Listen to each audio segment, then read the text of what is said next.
Honani whiloa mai whaingata no noa tawa ke whai ana me tatalo moe atu hei lala halapai ni tu ka whakamatala Honani whiloa mai whaingata no noa tawa ke whai ana me tatalo moe atu hei lala Ewisai, Rovakapo, Amasi mohono fuloto, Kaneongo, Eneto, Namaunga ki e taipo ono, Naetoko, Efonua, Etupau o hapai ki olunga, Ke malui, me olunga, Atonga nyo whai o tupu-tupua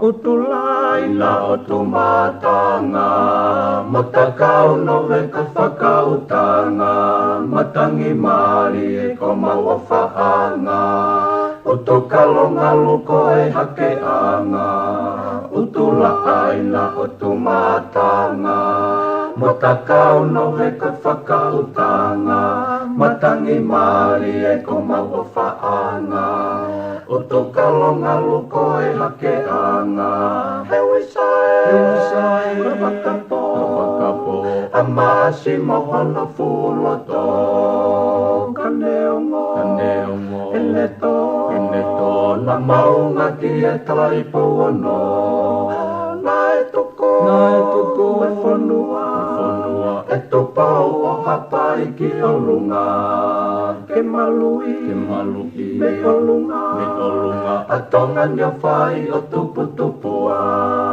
Lele a moe mai ko mokotu Ko e whangwelolo a halai walu Sia ko ka whoa alo i talau Lo se o whatai situa o whatu Lele a moe mai ko mokotu Ko e whangwelolo a halai walu Sia ko ka whoa alo i talau Lo se o whatai situa o whatu Ewisai, Rovakapo Amasi mohono fuloto Kaneongo, Eneto, Namaunga ki e taipo ono Naetoko, Efonua Etupau o hapai ki olunga Ke malui, me olunga Atonga nyo whai o tupu-tupua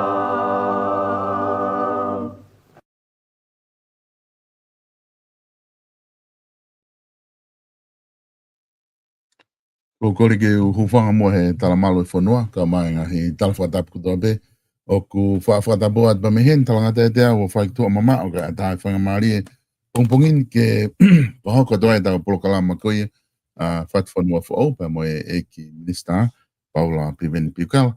Aku whiwhia whoke tātai le rei ki motol ko tō pēkainga, o ku mo osi lava mai ki lotoni, ki tau kamata i he polokalama ko ia o pongpongin. Whatanga pēku ongo le rei a te tau polokalama ke te ki motol, ki ha wheitu ku pēku lava ke whanongoa mai e tau polokalama ko ia ki a honi. Whiwhia lahi whoke tātai le rei a e minister, Paula Piveni Pikala pe mi Frisco, o kuma pahoko a te polokalama ko ni kune iai, ia no hala koe ke ne whoki ki tonga ka ku tatai le rei koe Piveni i he whainga maari ko tau pē ku tuku ke lava o whahoko e tau polokalama pat whanua whaopa e ka inga koe aku nau mui mai i polokalama pa mo ka inga tonga pē ku nau whi mamata mai ki polokalama whewhe hake e wholau pa me tunga ku iaia Amerikana ko ilo pē mahalo ku mo momoko i Amerikana Mr. Ko ia malo solo ba malo e mau whanga mari. Ko le te pegi hu whanga te pe whatapu. Ko ia ki moko e o Frisco ni. Ka koe natula pe whakene e ta polokala mai tale rea tu. Ko mau pe whanga mari. Ko kuwaka he ni mai fiasi. Ko e aho ni. Ai ko whaitai ngon tali e ko koe ke o lere ki malae ko pe ke tale rea tuai. Ko pusi te whakene te tok tau ke fiasi. Tope lor. O mau kabineti mai dole whalai te so ke lava ki programa wikeni. Ka koe uhinga e solo e. Lama pe whainga maari e mau inga pe kau mui me kau whanau e vai whakau kau ko whai atne i platform wani. Ka ke taki mai pe solo ta programa. Koe tuunga whoki ku mahina ka te au koe tuunga e wholau na kwa hoko hange koe na kwa matala ki ai ke ao ki he whae koe ngā koe tuunga koe ni kua o ke mo ui ke whai peha no whamalo ia e tauhi mai ofa koe kone whai a tata whita ko no a whaare ia o ke tau lahi koe ia tau walunga fulu maa wha o kone ke mo ui pa ku whatonga ina i hena i Amerikana pia mo e tare kita ko ia whawhetu i he potongau koni i he United Nations sa e pikala o ku unga na mo iai Amerikana ko hae whewhe Piveni ai lava atu ko ia pia mo e au ko ia ki whinei kina e whewhia whinei ki he whanonga ki Amerikana na lava rei pe ai polokalama na ki tau mua ki ai ke whawhe loa ki pia mo e whamiri na Ko ia tol. Ko amanaki beba ko ipe na hoko ki whalau mai ma ki wheo ko ni ko whawhewhia e ke whinei ki. Ko mau inga whoke e solo ke au ke e nei tokos pe mau whanofo ui ke koe pia koe rakap ni ki pe ui ke koe pau waki ai pe ke wha ke hau pe ke he koe ki tau ilo ai anga te kai taimi mo ngai awa moi ko ui nei toki i wholau mai pe me Manila o te ke i wholoa ke toi wholau nei kare ke toi mauinga ke wholau an ki toka kana o pāonga pe ke tari pe ai ni ka mau o mai tol ke whakailonga ai lava mea ai ne whi lau nei whai ia ki mau tolu ka te se whito ka au mo e tari ki ta e topi o hicho ka na whawhewhia mau i heni katoa ai nei tau mea tona ki tau mai tari ki ta e sapate ka lava leo e mau ki whakamuna mo i sine i ki mau pea ne ki whiwhia ai ne o whakatau he ahoni ke uturi an pe ke mau te kabineti whalaite e unengo katoa e ngai whakananiwe mo hoiga ku mau inga whatongia ku o whiwhaki mai ke motuan ai aku neongo se ai si ki taimi mo e mama o e wholau ka koe whai nai tau mua pe tahai ku wholau mai ke ni ke wapi ke whineki e hange ko kulau ko solo na ku ke yo fo pe he ngai mea ko nai hoko he pure anga pa mai fono ana ro ana ku reflect pe ko si o mai mauinga roll moi party ai fei lau ko ya o wi kai ko fei lau pe o en kol ke dimension ke ana mauinga pe ka jau ai hoko e mea ko ni ke moi pa winga ko to tai mi yo o neongo fa fi ai e taura ki mai mo feo ki mai ke ni ka ko mauinga pe ngai fatongi au hiri mai ka mau tolu no pai ai fokiat pe ya time ta tau pen solo ko fe ma ke ko falau fok ko ni na kulava mai ai mo saspo hi o saspo hi va na ko o at pe ko briefing i mau tol ko cabinet o ko ai en pai do men administra ko tope ene hen big ma ne fala uri na ta hai fala la ke pa uri ke pe mo ne assistance ta ke to ko ni ya ene ngawe pe ne ngo ko faka kau penkitunga vaenga ko to vaenga i ka ko function ko personal assistant ko function ola e sio aku ko ke faka kau reform ana ku lo ko le pe asas ko ki va hexisi ka ko ma inga nga o ke fa hok ko amanaki ni a yo pe ke ka kai fono e pure ile ai tu hau ko ma inga ai ke fe la ke ha mo ke manga o o fa fi na ne tali ko mahino pe ka te au ko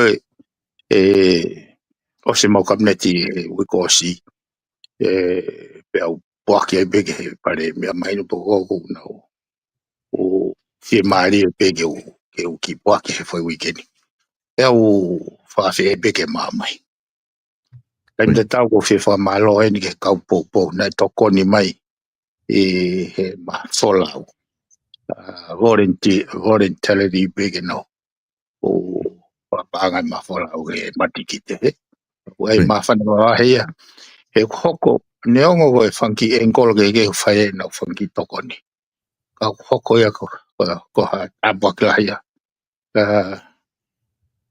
ke whakamatunga le ai ngawe whai no toa te funky mea i ki pe kai lava ke mau stay focus i halele lahi ani ke nga ke whalu fuai whono pe o kawe maki whala mai ne hanga highlight i mai ai mau inga funky ai roll mehe kai mai kau popo ka venga mai ta mua ke pure le to ha o le whalu fuai whonua ba mai kahalo ai whonua Ko taim ko ku atu hange ko e whamatala ke whai ku o atu whainga maaria ke mo whiri ho mo wha uripa mo PA. Hang tato whito ke taim ko ni o ku wai lakanga minista tolu ia te koe. O ku pau ke mo whiri ho mo PA e tolu pe ku toko taha pe ke ne whai ai PA ko toa ngahi ngau e ko toa pa minista ko whahoko. Iyo, hange ko au te wai pe whanana o ni. Koe ui koe ngai poti ngau e lala. Pea koe ko ha peipisita, koe ko awat pe o rapastemi. O go fili PA e ua. E toko ni mai kau. Ke na hen tolo, ai koe PA e taha ke ne toka ngai public enterprises. Ke toko ni mai ke te hata whakoia. Matui o te ai pe mo mau whatongia ki whare area. O taha e mea o toka anke ke maulawa o tari whehu i mo tari ui ki whare area. Koe mea koe na ki mani me kau minista he aho koe. Koe mea o mateu teu ke ohanga o demonstrate. Ke maulawa e mautolu kau minista o articulate with clarity estuai en pepes o faya hanga tutuni. E koe mea eo kia au e mea eo whi mau he kakai. Pau entai tole kakai kai. Entai tole nea whio ma ka hoa iki kai. Ke nau whanongo ki he ngahi maka tuunga. Aia ko whiri rewe mo e pia e ta. Tene toa ngai mai mea ka polisi mo e whaya. E koe isiu o mawhatuki tuki. Ai ke tauhanga o wheta ini. Ai effort. Hono whengai ke whasisi. Ai mau whai he drugs ke hako tupu maka kai whono. Great. Ai lewa kone, tu whako ni e piwen ko mahino i be whea kau pōpō koi Amerikana, ko ilo ka ngahi aho koe na ke whalawa tai ki hena, ko ki aho pe ia, pe ka aho kula. Nai maa hao whainga maari e ke whelo aku mo ki nau tōl, pe na mo tala no telefoni pe. Ko ia, nai maa e ki whainga maari e ia he whea ki. O whai whawhia pa me kau pōpō. Kana u whakahope kana u tolu tahape tau mua ko o hawa yeni ko hau ke ekfineki. Nā kuongo i au pito ai mau inga. E toi whakatara noa ki ai mahino e gau. O te ange fufoi, i foi hala whanonga pau tu. Oso ma whanofo o look back ki he ngahi. Pe au mo fou he la mo e hala whanonga. Mo ngahi pōre mo ngahi. O hanga o whakamahu i ngai. E kisi o he ki au mo ganga whakau. Had I not done what I did. Kai ke whutui ko end result e kumai. Ka koe mena wanga o ngoi he kulupeki. Ai nega i whakaloto si e kuwhine ki ka. Nei whakaloto raki. O hanga whakamahu i ngai. He ne kei mo i ke wau mai. Neongo. I o neongo nei e kau pōpō na nau. Fie kau mai fe. Ka nei kai ke o kau pe nau nof pe ke. Ko iu ko ki time no ki time si. Ke focus pe. Ki time ko ni mai fineki. O tu hoko pe ta boki ki ai pe ka pe tale ki ta pe ke family ki falu fo. Ke whalau koe na ke whahoko, hangi koe ko ke whamatala ki ai, na ke whalau atu pe mo Saspohiva, koe taha ia ho PA ko ke whiri ke mo whingawe aki. Na daim koe na mo i Nusilani ai, na ai ke klipi na amata ai whai, na wakai ki ai, na ke tala no ai ki he whai koini. Ko whaha e taha koini, ko het, ko whaha e taha ko teo. Pa ke whatata aki koe pe mo Saspohiva. Koe ta whaaki koe, ka pau e wakai ki ai kau pōpō, tēnā usio mai ki a Saspohiva ta whaaki koe, pe moe pātoa, ka ta whaaki koe, tēnā usio mai ki a te koe, pe moe purelelei, pa kau purelelei. Ka lotu wake ata ki whainga maari, ke te ki whakalolotu moe whakau koe ia, he mahino ia ke toko lahi, ai whakau koe tu he taini mi o ku ai e ngahi whakau pa koe visone ia o ku kehe e lere ia me ta whaaki koe ni koe, e mea kuna u whahoko, pe a kehe mo mea ia o ku whahoko e he pulelelei. Neo e be u mea ia e tēnā o whakataha ki ai, hange e koe whakau whakatemo kālati, pe ha whainga mea te e whai ke ha visone whakataha, ka kolot ke ki whaloloto nge whakau ki a, ki o whatata, maari e whoke e whakau ia koe ni, ka ke ki o mai moha o whaloloto ai. E koe ia e sol. Oku mahu inga ia ke au e mau sia me kau pōpō i ta saiti. Pe ko whi perspektivi unau tū mi ai. Unau tū o sio o mai koe ta whaki heti e po ta whaki teile. Ka ko ti ultimate purpose. Ko hai huinga ai tau kawe ke ke whakatemokalati. Ange pe whakatemokalati. Kato pe koe whakatemokalati ke pure i lere. Koe ngai tau kawe goia, ultimate purpose. Ultimate purpose kea. Ke kovi ke kakai pelele ke kakai. Kau hanga o te whakauka koe ni. Ka pau te tau mai te mokalati ke mua. Ka tau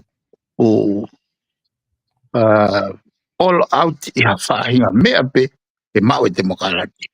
Koe whihu i rewa kai. E guarantee he te mokalati goia ai pulele rei.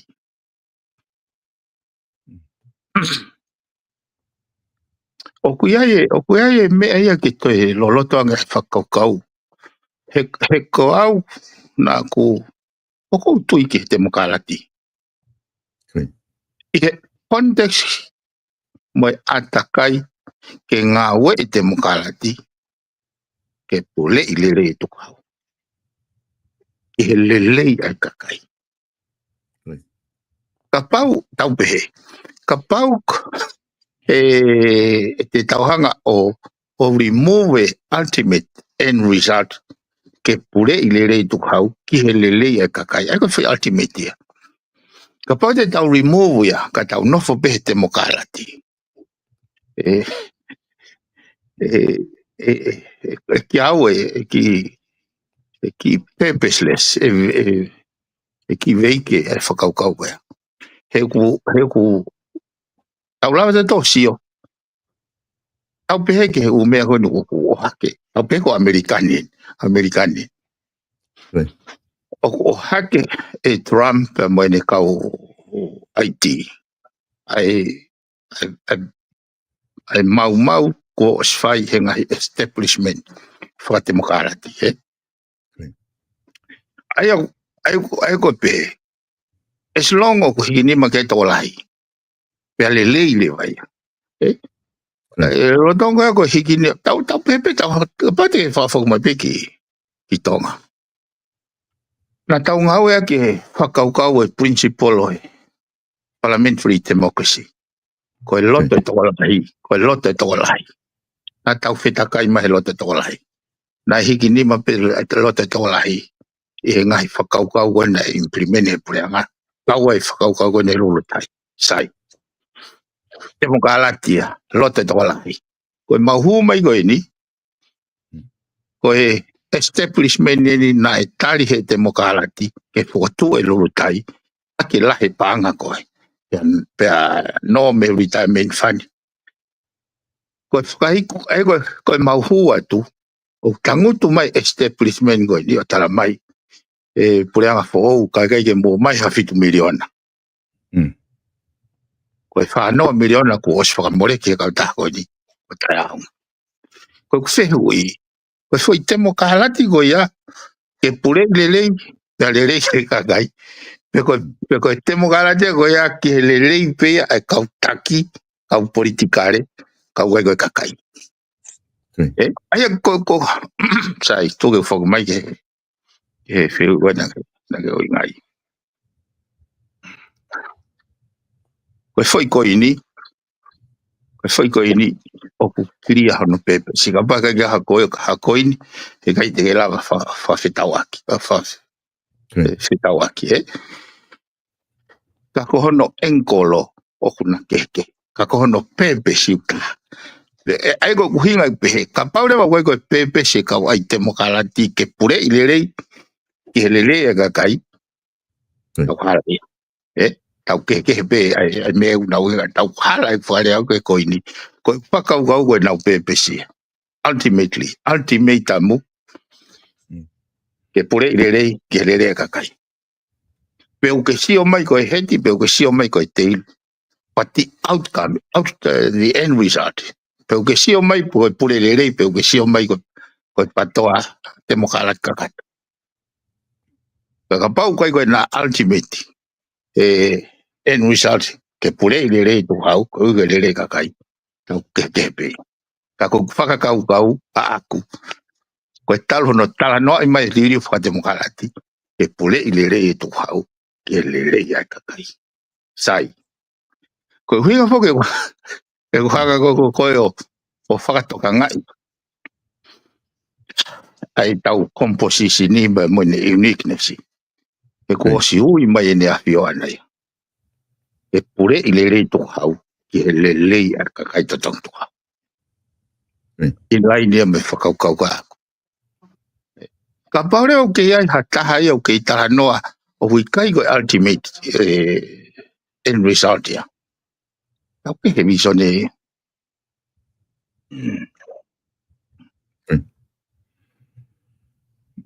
ai a koe, kane tu fo ko ia ku o ku maari e whakaupaku o ku ai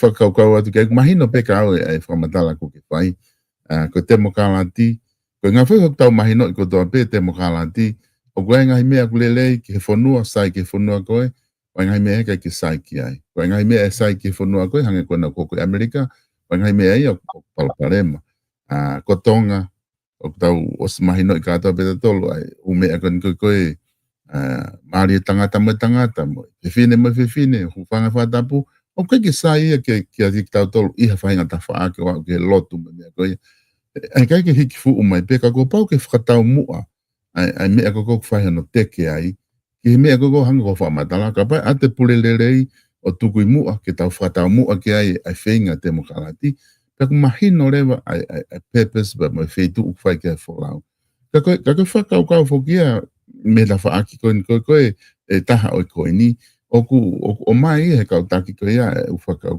hange koe ni ke pili kotoa whare area o ke hou e ki ba moe kakai even e tu i ka pau e fou he fuilaine koe ia alo he fitu pāloti o pāloti koe tā mua o alu ke he peia me he pulelelei ai whakakau. Peko i tau mua pe umea ke mao e pulelelei. Ka pau ko e tau mua pe ke mao e pulelelei ku halangu e ku wharea ki. Ai ka koe whakau whea ka pau he kai ke lava ia.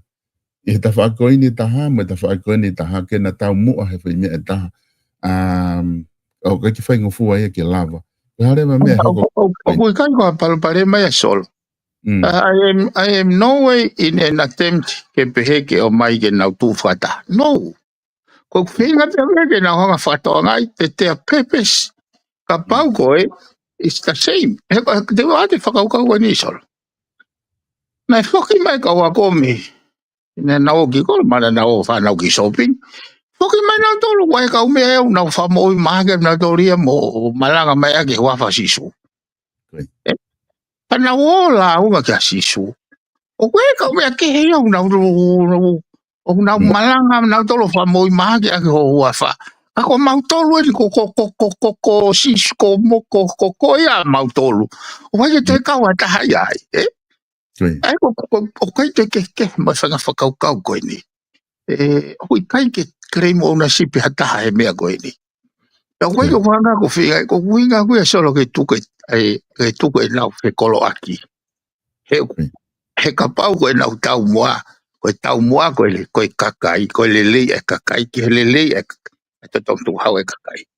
And they are working on the same vision, same concepts.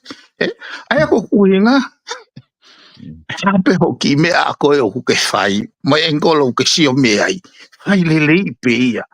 You don't have ke alo koe he kai ke toi sayang ho whakaukau mo ma ho alo whingai ke tante fwoi te rango i taha o kau ngā api pe malaki i fwoi a ke tuhono. That is a no way ke pege. Koe ai a koe ke pe koe whingai ke nau tu whata. I kai o whingai me nau mama. Koe ke lava mantui ko whata no ni. He koe mau kabineti. Koe mau inga ke mau tu whata. Koe whehui le wa, koe ai ke tau tu whata he ha. Kio ngā ke uhinga maari e. Ka uhinga e te loyalty, uhinga e te true loyal. Ka uhinga e te mate aki mo te mate ke kavinga. He wai mea u whai e tu whata. Koe ai koe ke tu whata koe. Koe tu pentaha pe koe lantaha pe koe. Hai la pita whakau e koe ia. Koe ngā ke tau kumi ke loloto e stuta pepes. Ka paure o kai koe pepes e te mokarai kakato ke pule i le rei tu hau. Koe koe le rei e kakai. Tau o si te u lava o ke toko rais na to le talisone koe. Koe se tisin, Te hanga koe ni te tate e solo ko whinga ni whaarawe po tuange pe mahal bena te ke mahino. Nā ke pe mai ka koe whiri katoa ho weiki, pea ko vau whe mau ke hau mai tui o ka hoi whiri. He pe papaloti, Solo ko kia au ia, practically, o tau reduce katoa taha kotoa ke equal, ke nau tatau. Practically ia. Ko konisu tone, unhanga konisu tone o mai o demarcation, clarity, ayanga fotutu. He konisu tone. To able to do that, ke whiri pe aie, ko pau ke rewa ki liu e konisu tone. Sai, ko liu ko e konisu tone, solo ko pau ke loto ke te pire haweiki. Pea ko pau ke loto ke te afio. Sai, tau pehe ko ke nau loto na tolki ai. Whatever you do. Ke tau reduce na tolu ka hao me fai. Ko ku hingan ke te whatano ke foi ke to kuri ko na tano demokrati. Ko ha na me au fai. E advance na whakaukau. Rather than kalo be meitua. Ia awe ko kalo meitua ta atem ke o ki fale area ko la we ko fa mo we. Amar tu solo ko pili sa polisi au.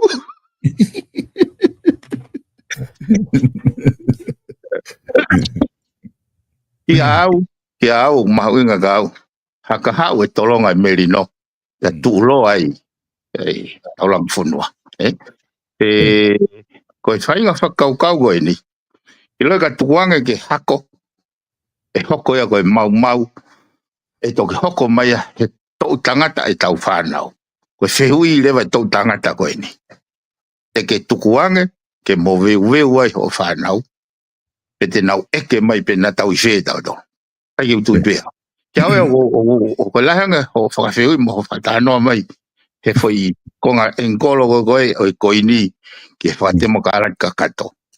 Pela nge whakaukau. E whakangata whainga whakaukau he reke i sisi. He kohono mo ni o tau tokanga kato. Ka tiu tate magani solo. Tiu tate magani. Koe leki koe o clarity mo understanding. I hono analyze situation to tono tonga. O kumaka tuunga ia he foi kulupu koe ni. He koe ni.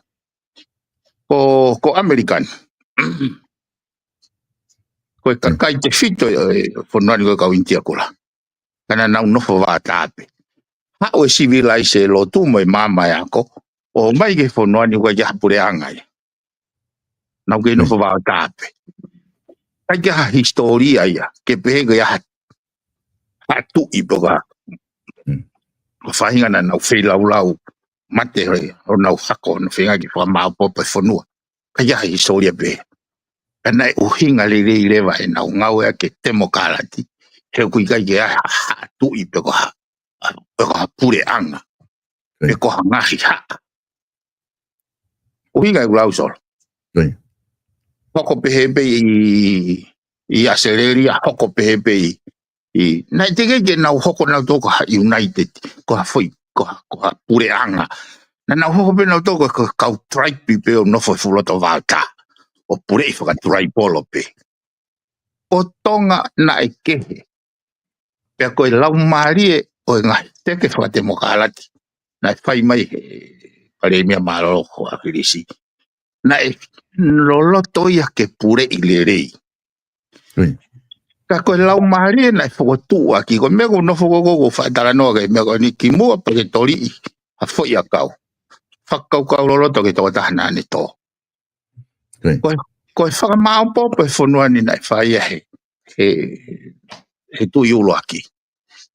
Na to koni au pito ko ngai general ko na ulau ke mo o ia tu poulo aki ene manako ke alo nofo ke kau misnare tohi ai ne fanki lao raki ai go va ko ti ka ko ngai lao ko ne tohi ana hapai ke pure ka hapai kana i ku he anga taki hala fononga o po ki wa o rock kamata o u ye pe ko wa ko ti na ne whakarere I he ta walo noa o tuanga ke tawatai na whakarere me ta walo noa o mai ke konistuto ne ta wal fitnima e riko katoa pe ke pure I lere ki he lere e kakai he koi whekoki na e whai tu polo aki koi ne he whaui mo hou eiki ke oange tawatai na e kakai koi uhe koi mama whaka kristiane mama whakasivilaise mama whakakoe tau pe wa tau whanonga tau he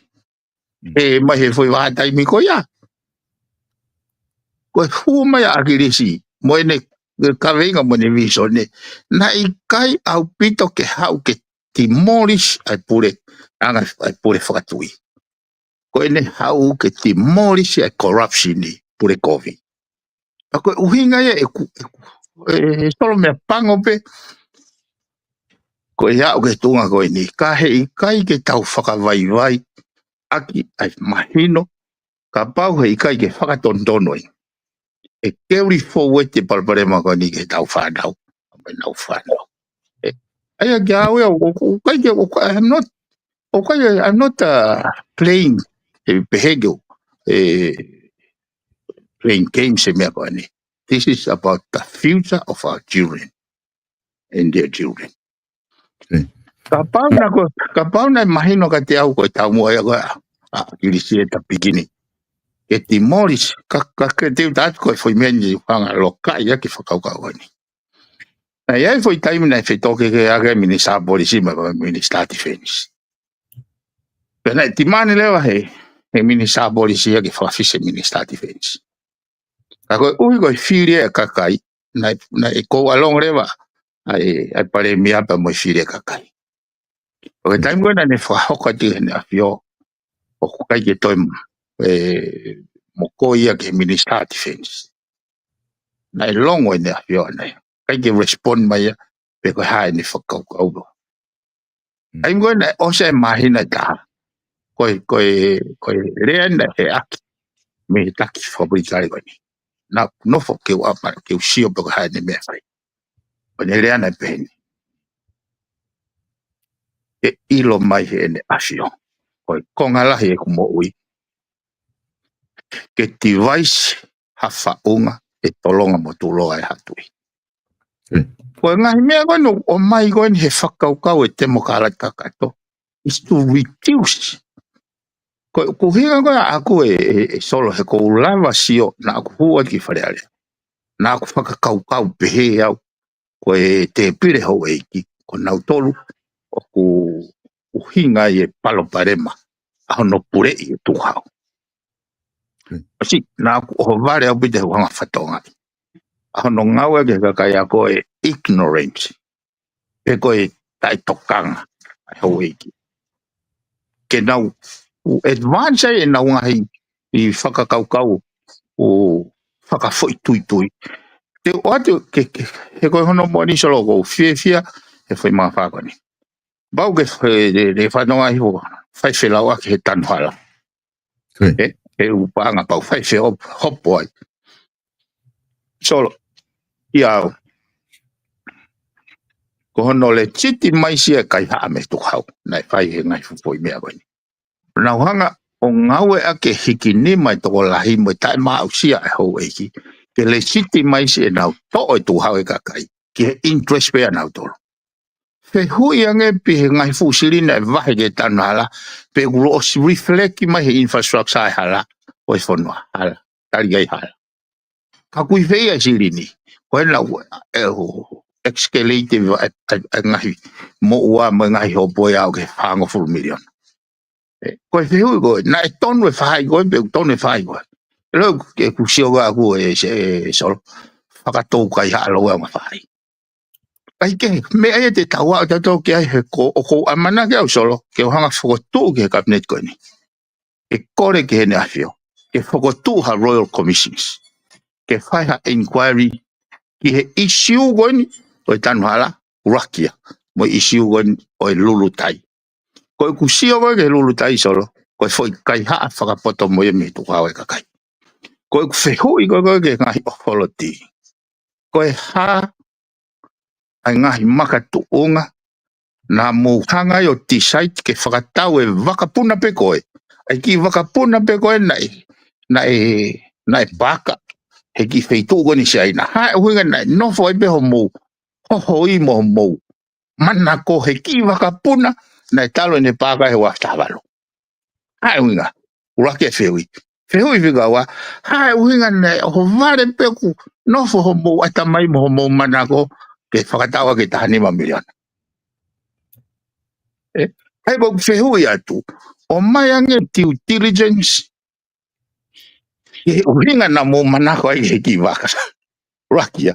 Ua, o mai ange due diligence. Ke he uhinga na mou na tumawa mo whakau ke tahanima miliona. Ya o mai ange due diligence. Ha uhinga na mou tui ai ko whai tu o whakatau katoa. Whatau ka kato. It's the way forward.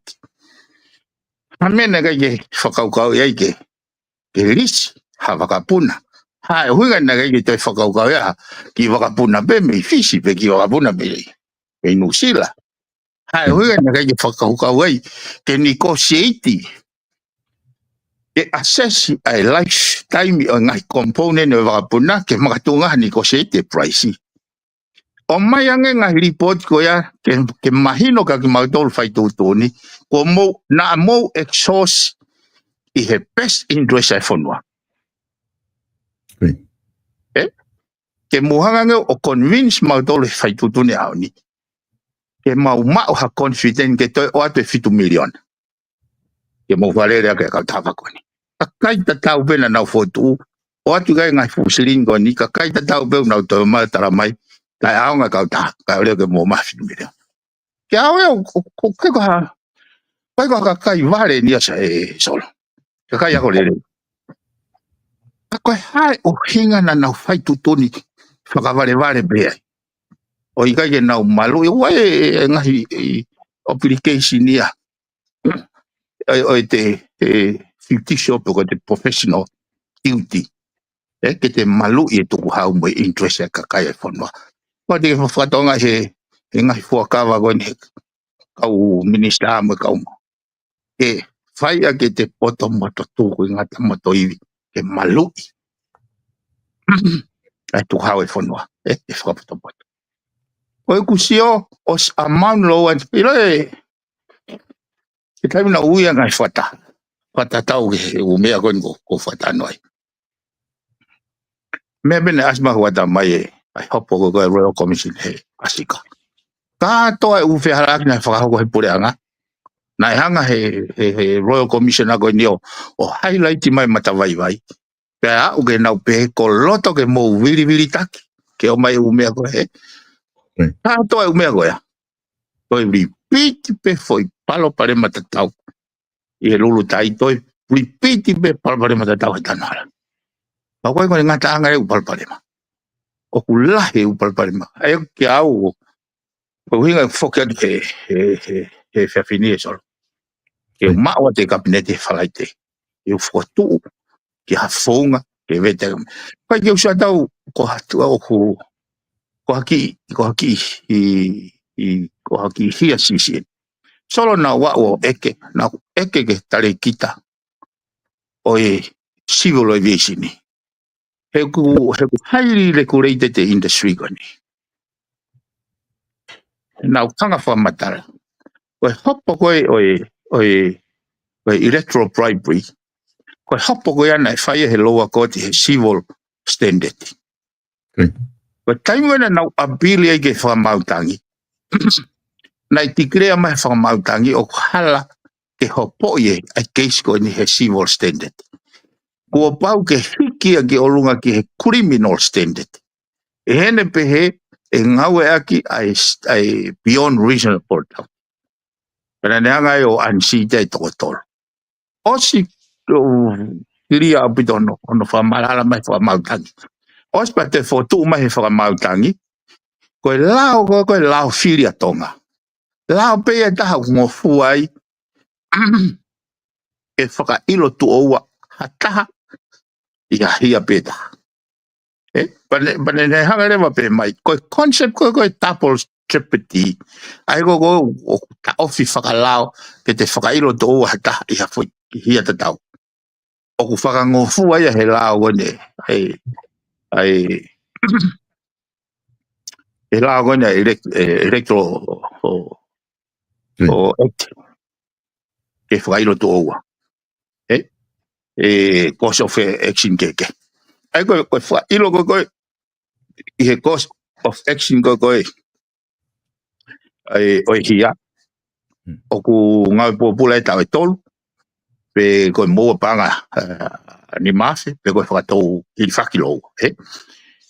Ai koe course of action ia ki he kapau koe whailo o criminal. Koe course of action koe hono whailo koe he bribery he criminal pe I he whiri pe kono ansiti pe kai te ngofua he whiri he tau e nima. O se tau nima pe te ngofua. Aia, koe au whangatuku, koe hia koe na ansiti ai kau minista mei whare area.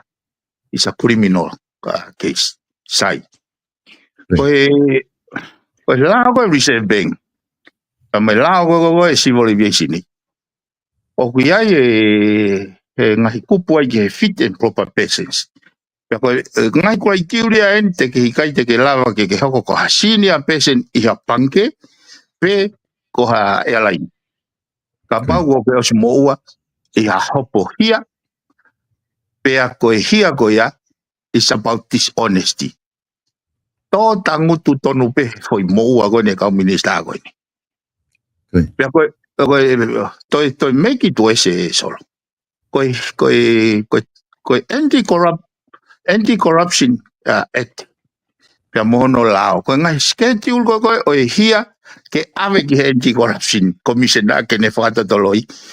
Ai mawhatuki corruption. O ku kawa electoral bribery. Kake sio ki ai. Kake sio rewa ki ai. Hanga rewa he civil aviation nia. O awote minister koe ni. Ai ni kou fihia he criminal case. I fit and proper senior person certificate. Tau we mo reserve bank. O mea hui e koe hia whai ilo. Aia ki a hau ia. O a maune ongo whai kai ha whakapoto koe ni. Na u sio. O se explore au ia process koe anti-corruption ni. O se mahina e ono ke whai hopo ia. Ki au mo uksio. Ki he mawha tuki ke ako ai pureanga koe ni. Ako ai whonuan. Ke whotu ke nea whio ke whotu. A Royal Commissions. E nau whae ngau again. He koe, o kai ke utui koe tau tok tari pe ke ngoto hawaka pe accident hawaka ke mate hakakai pa tau tok exercise ai precautionary actions. Hange koe ni. Ai ko utui ko hoko pe u non-compliance mo mui ke lawe koe ni.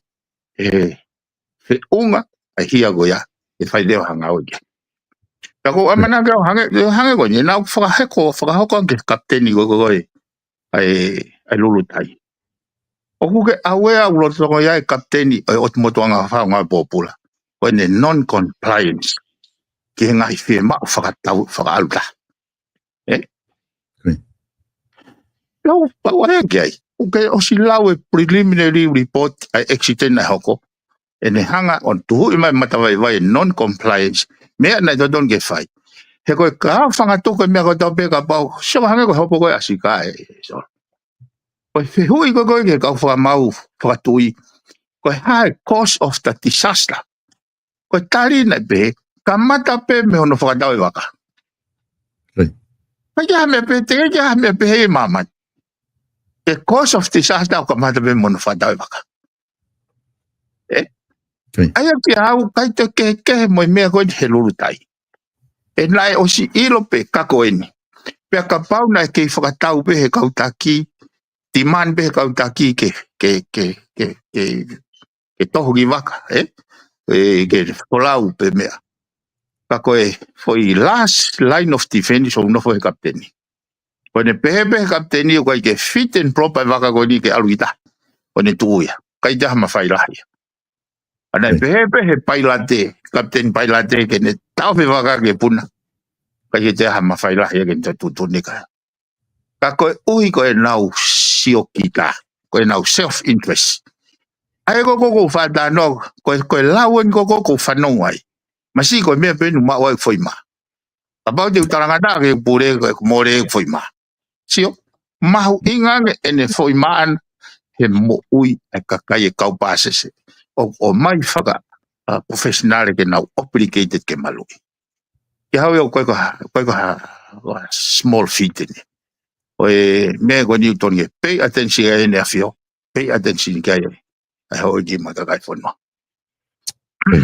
Mahina pito ai e whamatala koni ko ke o mai I he tato fito ki he whakatata koni ke whakatata aki ki he tanuhala pe mo lulu tai. Koe, wiki ko o si whoki na e whai ai press conference ai Karemia kau minista pe he whoki ki he kau whai o ngongo I tonga. Na he whai policy e ua na tari tutun kabineti, koe ka policy ko tutun kabineti e ua na e whahoko he pure anga ki mua na me pare mea ne whaha kanseli e he kabineti koe ni lai tuk whahoko I he plaite wiko o si. Aia koe alea pau koe na e whahoko ke malai wakapuna wawau koe uloaki ia.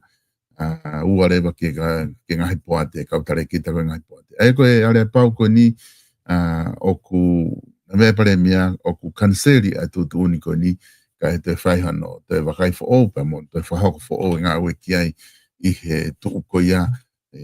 Aia kone mahino ia koe umea kone na pefe umea whakalao kone na saini koe he area pau. Ko ngā whoko koe ngai hopo mo mea whahoko ki he pure anga koe ngai area pau na whamo oni pe hoko ngai area pau ko ia. Koe ngai area pau ko toki menu whakalao. Oku fefe u tawhaaki ka ku osi na asi ko tui pena mo osi wakai kia kabineti ke ngai tawhaaki ko toa ko ia. Koe sol. Koe pepa kabineti ako. Koe oatia me he public enterprise. Ono mo ni kia oko lau ia he mea ko whaam ke ave. Ke ave e au. O hopo I whakalao.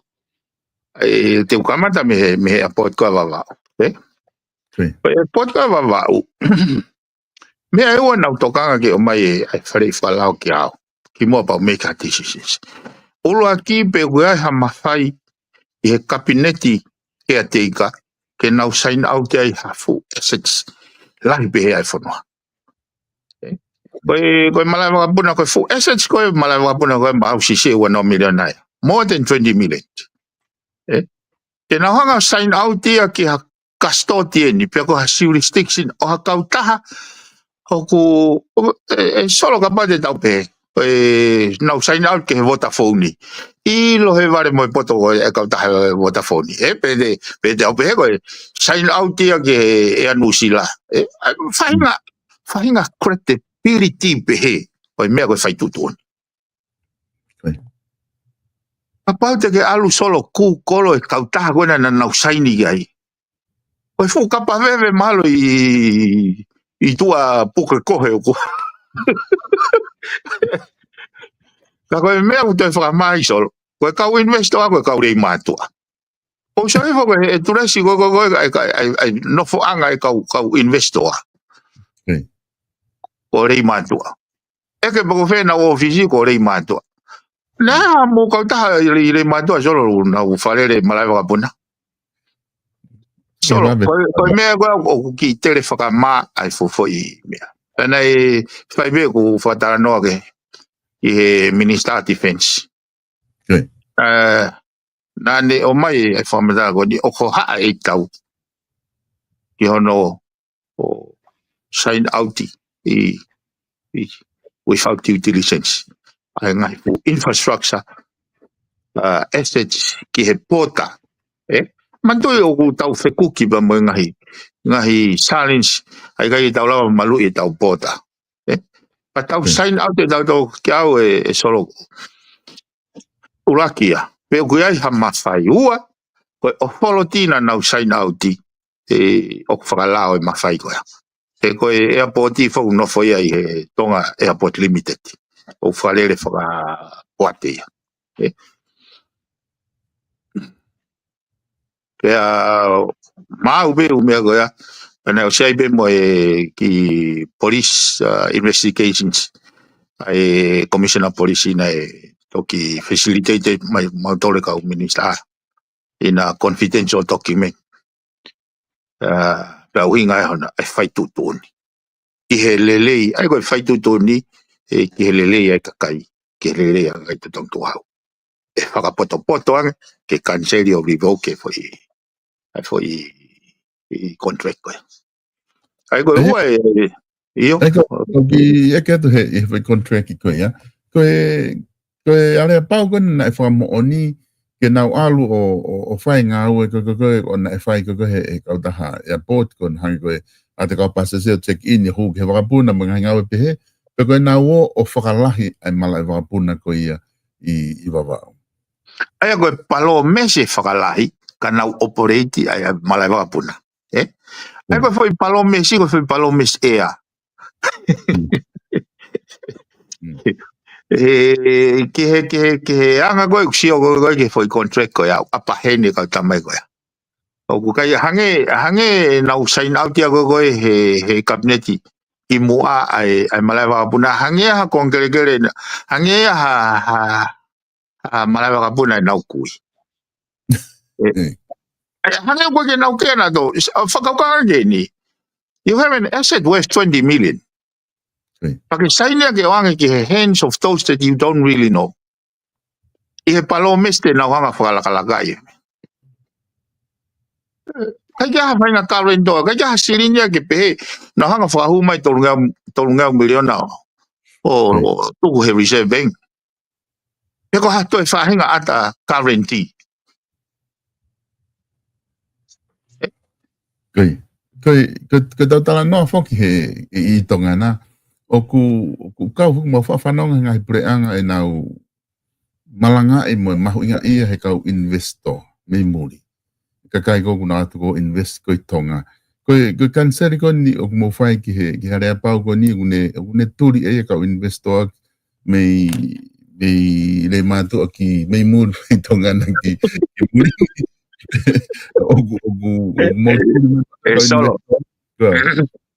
Solo koe poini ia. Oku welcome me tonga ni ka investor. But through the front gate. Ke area with loyalty. Mo mai te o atue. Hai whamoni te ke o mai hai whamoni te mau atue. Fair. Ko hinga whatano ke mai ala lo solo. Ke ngā ke hoko e tau whai tutun ko ni. Ka tau alwa to palparema. O kai lawe ai kakai e whanua. Ko ngā hena iri e mai ala kene malu. Ina scenario ko ke watu. Ko e mea ko ni mo stoa ko ni solo. Mea pango he computer. Ana mi senya tu me he business registration database ku ma wai kau investor ha na hingo tata mo fe tu na no foi mo office na operate me tu ga do be go re mato ko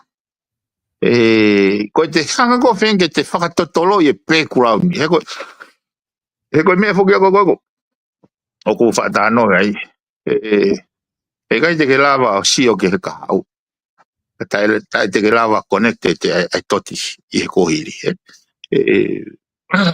ko te whengo I ke te tracy pe waha crown pe waha ngai mga tuunga o e nau fōu mai hoko ka kau investor kai ha mea hange nia ko kau investor puna ea mai benia all of a sudden be nau exist nau tanona to he malai wapuna e ko nau tula ni solo o nau mai o whenga ke ma o whenga document be me pureanga paspa nau toki o rewa o poni hata hakakai wa nau panga wai nau kontureki pamba pureanga tonga ke nau toki tāna ki mai sirini ai pa kone feili pe ana ko ya na ko sanga to ria o risia kai so fo ko la mari te wat pe me ko ni ko sfare a ke me ke langa I fonua ko tonga ke tolonga mo tuloa ua be fonga uruaki ko ta fa fe ka investor credible ua ko ta no fonga be ka ko o fula he ta no o staff to ngai pange the only way forward ke fonua fonga na ngawe ko Singapore ono invite mai ka investor provide he fonua kere mai reipa mai me 10, 20 years down the line was only a tonga ngai technology ko ya na fonga na ngawe ke Singapore o we kai au bito ko no tanto no taufi ai contract ko ni ko no tite ai ka investor ke na o papaka mito te dada ko tite ka mo ka kon RTC ke na papaka mito ke imagino ka na dol o ko ai pe atamai o tonga o mama pe tonga never think that they can fool the country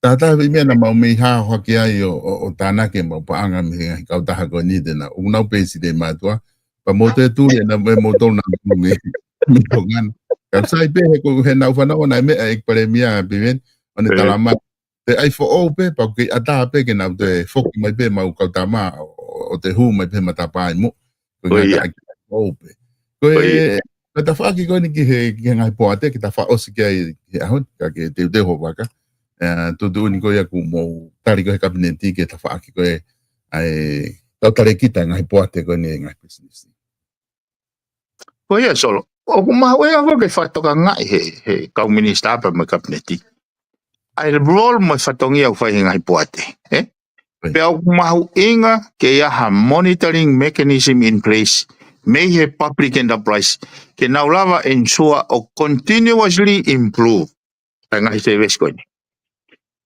ene pehe ko uhinga ko na mau pehe ai na kai whakapoto ke hanga he caretaker government or renew tai go through a process. Te tata me koni solo. Na me ngari poto angepe ka pau na ene ngai contract ko ni itisema. Na me ngari poto pe pa na usaini leva na do itisema ke whalolo ai mai he gono inga he lips ai konturekia. Lolo tonga nau ilo pau ko osfire pare mia hawafa. In any day ko pau he hawafa dise ma in any day ko pau ke government. Ka utoki tiu ngai kontreke ko ni ha rako masi. Ka nau go ahead o from on ke renew automatically. Hange ya ko social promotion ko he lau tohi Osme ho kala ta ko ke kala siwa ko ke te firmau ke sivi pe ke mateu Aya ne foi whakaukau ya o kai ke nau hanga consider ai interest e kakai me make sure performing ai poate koe ni. Oku amau ni ke reckless, pe koe malicious, pe koe bias, pe koe self-interest. Aina mau tutu newa e kabineti. O kai ke uhinga ya koe ngā tūri kau poate koe ni. Uhinga pe au ku inverite foi renewal Pagata foi process que tuaki pe re-advertise kai fai foi monitoring ko ni ke tio ange ke performance o poate motua pe o te mau ke te whakarere kai pa usai veo ka pe no to o anga whakaukau ke pe ke mahino o ku mauinga ia government of the day he performance e ngai poate o ave gai tu hawe ke whalere Aia kone tuu ko ia rewa o ku tui kakai o ku kau ia he tuu ngā lere. A pita na esi whai pe tako taha whehu ina ne whehu i whok. Sai whai whokotu tuu o tuaki tu alakanga ke whiriwhiri ma kakai ako lere i tau kei mai mea ke nau kau he tohi mai ke ngā ue. Ka kwa alau ngā whange ni i os alate ngai i kakai lere ia whokotu una ki loto ka ku time ko whai whiri o ku taimi aku nau whapehe o ku keke fu lere ono whiri koe kakai ku kei whiri pe upone ia ma kakai u wheitu me hafua. Koe ta whako ni mo os wakai pe ki ai ke whapapau i pe koe kakai kong nau tohi atu o ku sivi I whakalere koe ngā ke maolere taha ke ngai poante. Yeah, but not necessarily solo. Koe ako lelei mo ngai mea pehe koe tangata lelei. E malawa peke ke ako lelei koe solo. Kau ke hako me mea ngā ue hala ke whitu hala. E a hongo ulau, koe tau whakaheka, koe tau ki tahi paheka haka tahe mani o kau wau. O hui kai koe manau nau e koe mea ngā ue ke o moe ki ai. Ka koe ni solo. Kau koe, pau tau no tau toria o whenga ke tau sivi he inputi. Ai. Koe lau maari e tonu o no mesa ha performance koe outputi. Papate ke whakaukau ke whakatata koe ni koe tu whatare niti. Ko wheni ma miliona na o atu. Koe tari koe tangata ngowe. Koe nima miliona e na ke o mai, ta koe nima miliona e tupu e kunga hawe. Ko whe ua miliona na o atu. Koe ua miliona e na ke o mai, koe ua miliona e koe tupu e kunga hawe. Ko whe taha miliona na o atu. Koe taha miliona e na kuirifia na amore, pao ala tano. So, aia kuhinga kua pau ke mesa aki. Ai performance, ai result. Aia, koe hako lere hoko ngai mea ngai nau pe moia. Ka pau ke hau koe moho whakau ko ho self-interest pe ako ia. Pe a ke tai pe ho nau a koe moho. Mea ngā ue ka koe ke potismo koe ai result. Koe ako naki ako koe tano whatata koe no e nima moe vai. Ori ke pote whengai take nifo. I koia. Piwen ko tui pe mahalo ku ta whiunga hai ahoni koe ngā koe tunga koe nika e teu ho wholau ke whoki.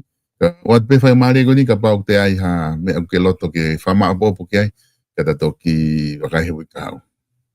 Malo so sai pe tato ki wakai pe hui ka au e ku. Ka kou fie whakamalo pe au ke kakai ko tau pe popo mai moe o whina e wholau e motani he. O au pe ni ke whoki pako o whatsor. A tau toki sio he pao. Whamalo atu he lama lere koe ta polokalama he ahon. Ta moe talamono atu ke maha wholau lere mai he whoki. Kata toki sia hui ka hau. Alo so. Whamalo atu e kai, I he lava ke oia ke tau kau whataha mai polokalama e tau whatwhanua who I he ahoni, pia mo e ex-minister pa ona polopaulo a Piven Piukala, lava ke whakakato ai whatongia koe polokalama e ahoni. Tō lahe pito ai kakaina mo eke mai, I kamata koe wike, pe koe whe taimi e lere polokalama, koe ngā whoko tau iloi o kui Amerika whafofonga, pe aku peke mahino, kana u Talatu pe koe mau beha ki whainga maari e poko whea turiki e mau he minister whainga maari e ko tui e lere e tau polokalama pa koe nuku whiawhia ku lawa atu he pongpoin ko o se wake lahi ki motolo ku mou katai mai mau investa koe koe nai whahoko I le mātua tari behena he te takai pe whaki whi mea pau pe ke mau te whoki mai koe ngā heke Kako whai pe whamalo atu ke tau ka sponsor, whamalo lahi atu ke te motol, ka sponsor I hono tokonia mai tau polokalama. Koe iloi pe ko wha talatu koe ai tau ka sponsor whau o kunau manaki huu mai ke tau ngahi polokalama. Ka oku te ke mau e ku ngau e ki ngahi ata ke lava o atu ake nau ngahi tuaki. Ka ko tui pe mahalo ke polokalama wiki ka hau. Te o maua e ngahi ata ko yaki lava o atu. Ka koe o atu pe whamaro lahi ki he South Pacific Loans, Stalek Tupou, o tu I whika wau, Kevin Distrive I Manukau. If you're looking for financial help, don't look over South Pacific Loans. If you want to call them, this is their phone number, 0800 88 98 88. The best finance for our Pacific people, especially our Tongan people here in Aotearoa. Te ke lava pia o tākana o tolu he whika koe nā, Stalek Tupou, pe me kaunga au e koe ia. Ai South Pacific Loans, thank you so much, South Pacific Loans.